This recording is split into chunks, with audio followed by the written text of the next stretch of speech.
bonjour madame, bonjour mademoiselle, monsieur, bonjour et bienvenue sur le canal de l'International.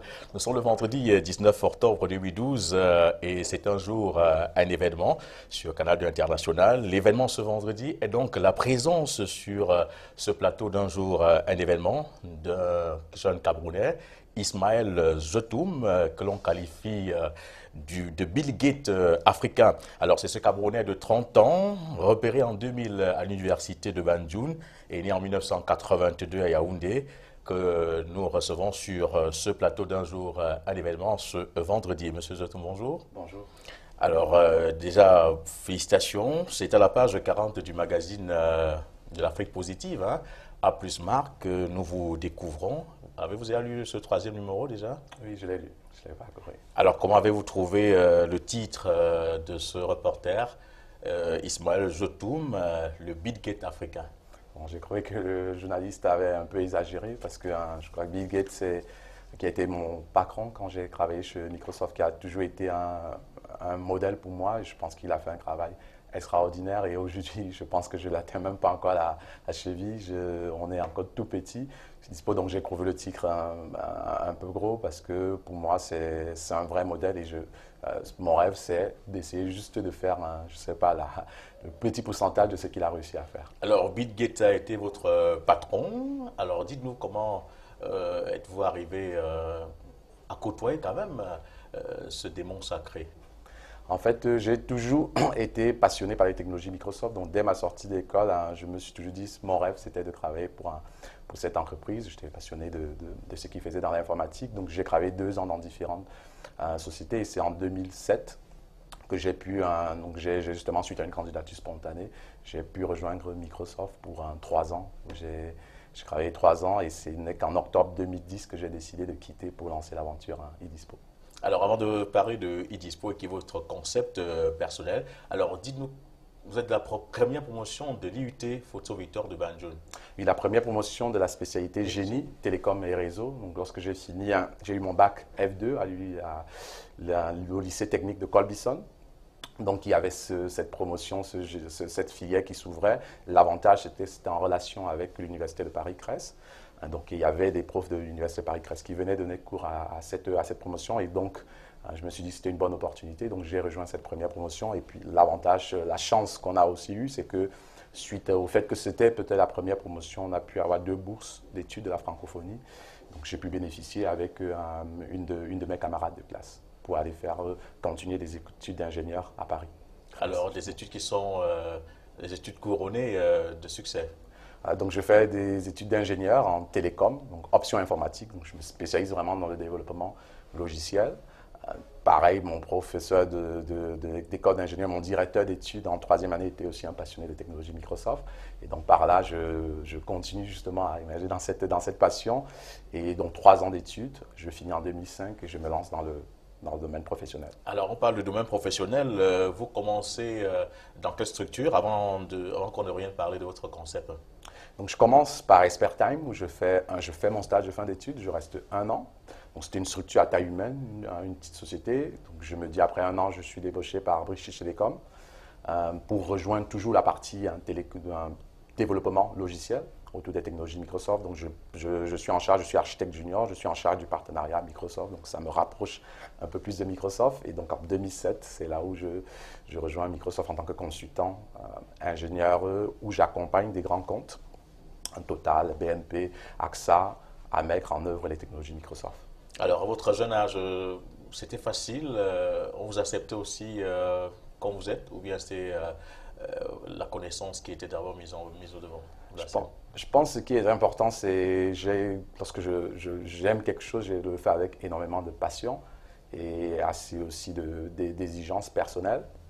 Et donc, très vite, justement, j'ai pu montrer à mes patrons très vite que j'étais vraiment passionné par ça. Donc, j'ai fait des certifications Microsoft. Très vite, j'en ai passé 5 chez Expert Time, ce qui m'a permis aussi rapidement de pouvoir évoluer très vite. Donc, quand j'arrive chez British Telecom, c'est vrai qu'un architecte, c'est normalement quelqu'un qui a 5-6 ans d'expérience. Mais ma patronne à l'époque décide de me faire confiance en disant, OK, on va te mettre architecte junior, on va te mettre en charge du partenariat, on verra comment ça se passe. Et auprès de mes collègues aussi, c'est vrai que je n'ai pas eu du mal à m'imposer parce que j'arrivais à à montrer justement, à montrer que j'étais passionné, que je connaissais ce domaine très bien. Et donc, c'était rapidement accepté par mes pairs. Donc, j'arrive chez Microsoft aussi.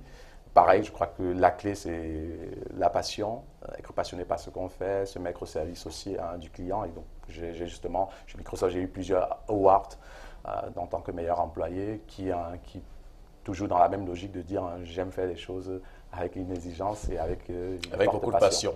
Alors, c'est avec beaucoup de passion que vous décidez de vous mettre à votre propre compte en développant ce site i.dispo.com. Alors, expliquez-nous, c'est un site qui fait dans quoi? Toujours dans les services iDispo, voilà, Ah oui. i-dispo.com. Donc, l'idée d'e-dispo naît en 2010, au tout début de l'année 2010, pendant que j'étais encore chez Microsoft. J'ai décidé de faire en parallèle de Microsoft un master en stratégie et finance. Et pendant ce master, j'ai côtoyé plusieurs entrepreneurs. J'ai notamment étudié, j'étais lauréat du prix national de la stratégie où j'ai pu côtoyer un entrepreneur qui était sorti d'école et qui a lancé son entreprise et qui a réussi à en faire un des leaders européens. Donc, au contact de cette personne, ça m'a encore plus donné l'envie d'entreprendre. Et l'idée du Dispo est née par un besoin simple au départ, qui était de dire je voulais prendre rendez-vous avec un dentiste. Donc, j'ai dû passer 14 coups de fil à peu près pour trouver un dentiste parce qu'à Paris, sur la région parisienne, ils sont souvent très occupés. Donc j'appelais, non, je ne suis pas disponible avant 2 mois, avant 1 mois et demi. Et donc je me suis dit, c'est une perte de temps pour moi. Et puis c'est une perte de temps pour ces dentistes aussi, parce que si je pouvais savoir qu'ils n'étaient pas disponibles, je n'appellerais pas. Et donc c'est là où je me suis dit, est-ce qu'on ne pourrait pas imaginer une plateforme où tous ces professionnels un peu locaux de proximité, dentistes, coiffeurs, garagistes, pouvaient partager la disponibilité et nous permettre en tant que particulier de pouvoir faire au lieu de passer 14 coups de fil, d'aller tout simplement pouvoir voir les disponibilités de ce médecin et de réserver celui qui est disponible. Donc ça, c'est l'idée vraiment de départ.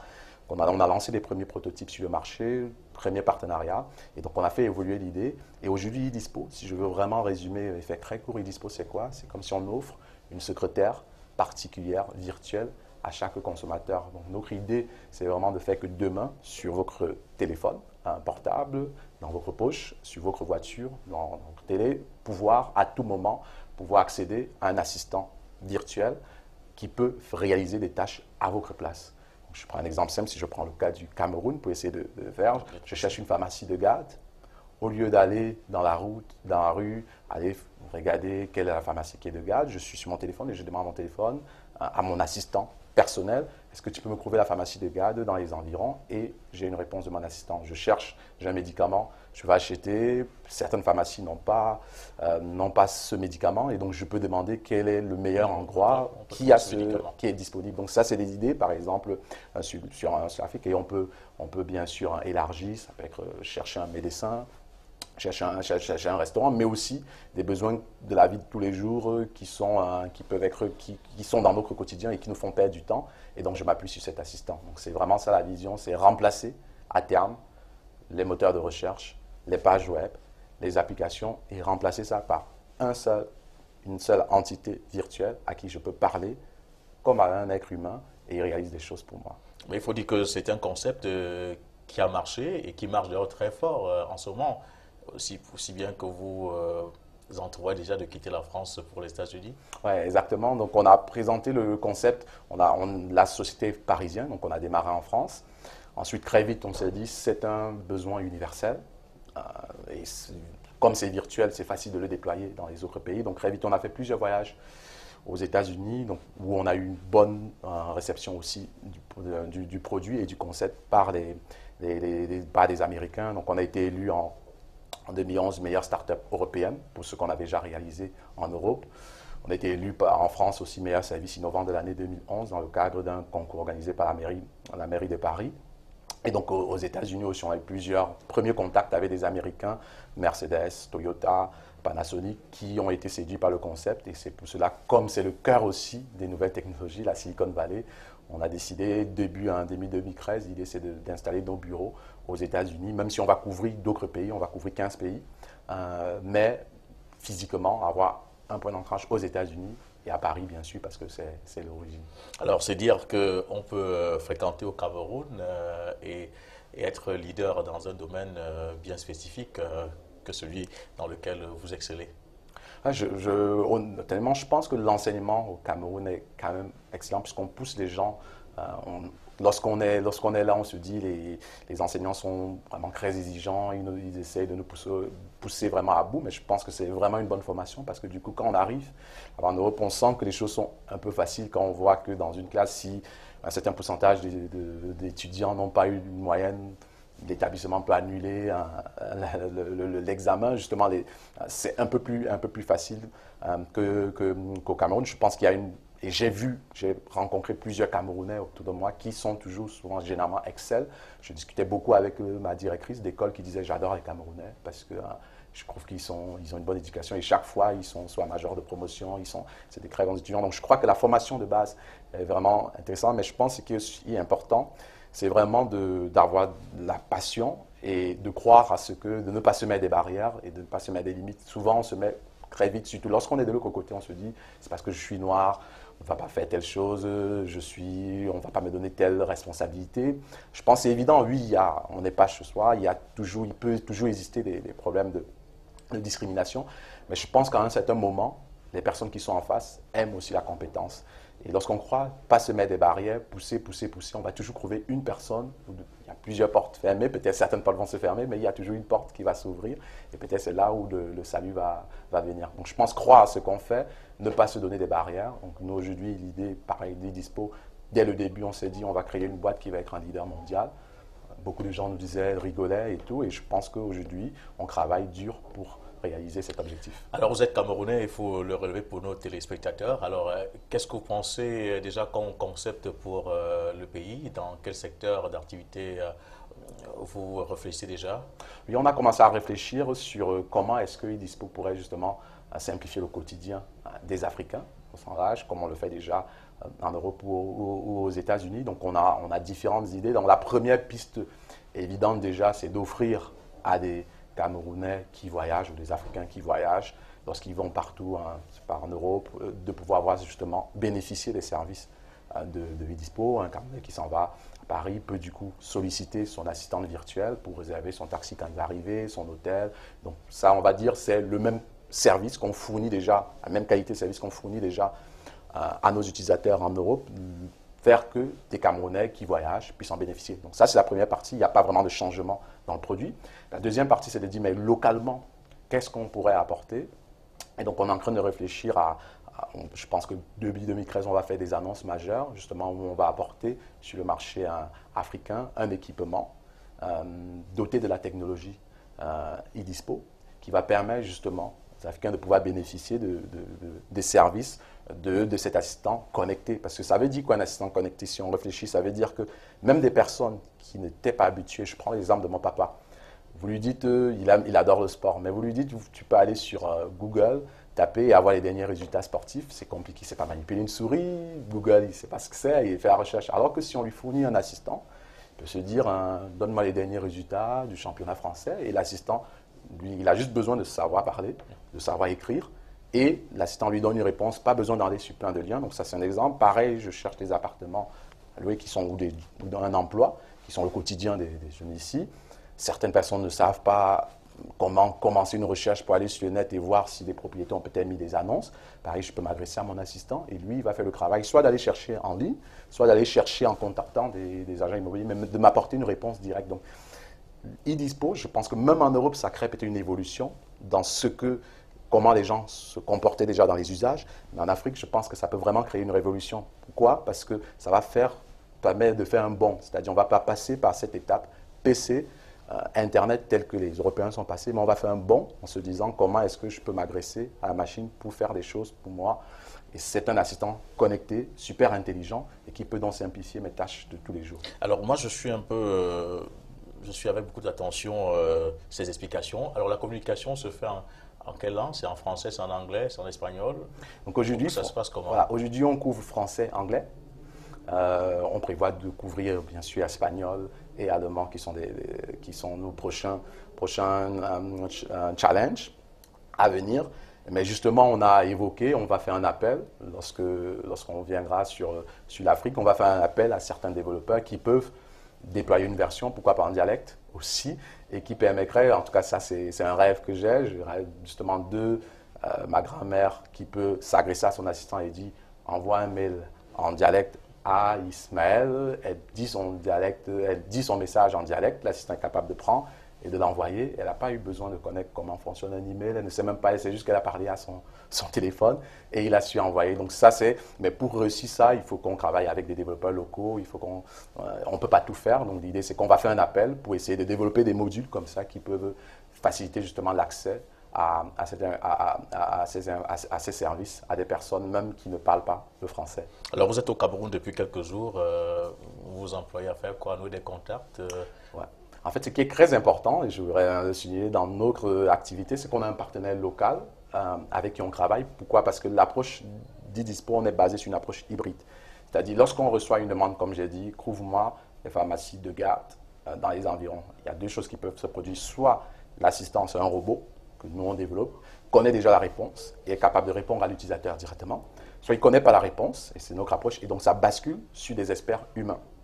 Et aujourd'hui, cette expertise humaine, on est allé la chercher au Cameroun. Donc c'était un vrai challenge, même quand j'ai discuté avec mes investisseurs, de dire est-ce que le Cameroun est fait pour justement pouvoir faire ce service, sachant que c'est des gens qui sont au Cameroun, et quelqu'un va être à New York et demander un restaurant italien à New York, est-ce que le Camerounais sera capable de le faire? Moi, je crois à la capacité camerounaise d'être ouvert d'esprit et d'aller faire ce travail. Donc, ça fait depuis 1 an qu'on travaille avec ce partenaire. On a essayé d'autres pays, Madagascar, île Maurice, mais aujourd'hui, on est vraiment content parce qu'on a très bonnes ressources au Cameroun, ils sont bilingues. Donc, ça fait même déjà une économie en termes de personnes à embaucher. Et donc, on était à peu près 5 personnes. Jusqu'à présent, on est en train de monter à 20 personnes. Donc, c'est un appel aussi qu'on fait à des personnes qui aimeraient bien rejoindre l'aventure Idispo. Donc, on recrute des personnes qui sont bilingues, qui sont ouvertes, qui savent manipuler Internet et qui peuvent simplifier le quotidien de nos utilisateurs. Et donc, je pense que on pourra même mes coordonnées après pour envoyer un CV pour être embauché par l'entreprise Remedia, qui est notre partenaire local. Donc, je suis venu en partie pour ça, pour monter sur une vingtaine de personnes et puis nouer aussi un certain nombre de contacts. Voilà, alors je vous ai revenu quand même sur le prix national de la stratégie que vous avez remporté. C'était un prix de combien de millions d'euros? Donc, ce n'était pas monétaire, il ne versait pas de l'argent. J'aurais bien aimé, ça nous aurait aidé en tout cas au démarrage de Idispo. Non, le prix national de la stratégie validait surtout la qualité de l'analyse qu'on avait fait, des recommandations qu'on avait fait à un entrepreneur.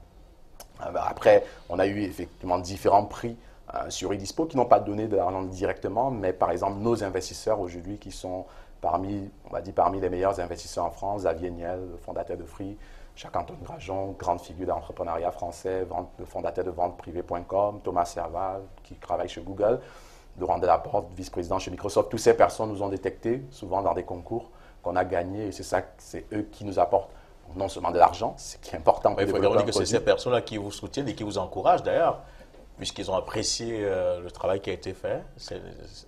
Oui, je pense qu'ils ont apprécié le concept, la vision qu'on avait, l'ambition qu'on avait aussi de dire cette boîte-là, on veut faire une success story française, parce qu'on est né en France, mais mondiale.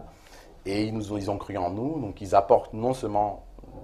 apporté non seulement la capacité financière qui est nécessaire pour développer un projet avec l'ambition qu'on a, mais surtout leur réseau et conseils, parce que c'est tous des entrepreneurs, même s'ils investissent, c'est tous des entrepreneurs encore. Et je pense que certains d'entre eux, on n'a pas besoin de noter l'expérience et surtout la qualité de ces entrepreneurs. Alors je voudrais revenir sur le prix. Alors ça va coûter quoi au Camerounais ou à l'Africain qui doit découvrir, n'est-ce pas, cette nouvelle façon de communiquer, de chercher et d'échanger? Ça va coûter quoi? Oui, le modèle économique, il est basé sur on a deux approches. Il y a une première version du service qui est gratuit, qui permet de faire un certain nombre de choses, mais limité aussi parce que j'ai bien noté qu'il y a un aspect quand même humain dans notre domaine, donc il y a besoin qu'on trouve un modèle quand même qui soit rentable.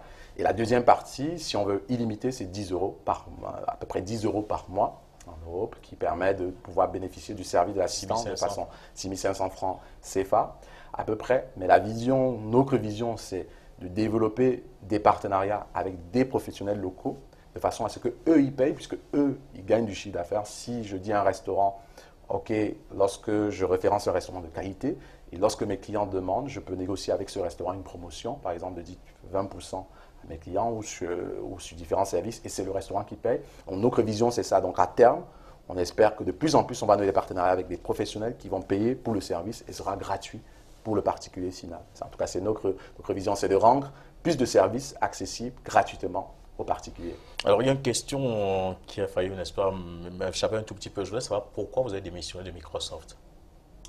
Pour deux raisons, c'est de dire que je croyais vraiment à eDispo et à ce qu'on pouvait créer.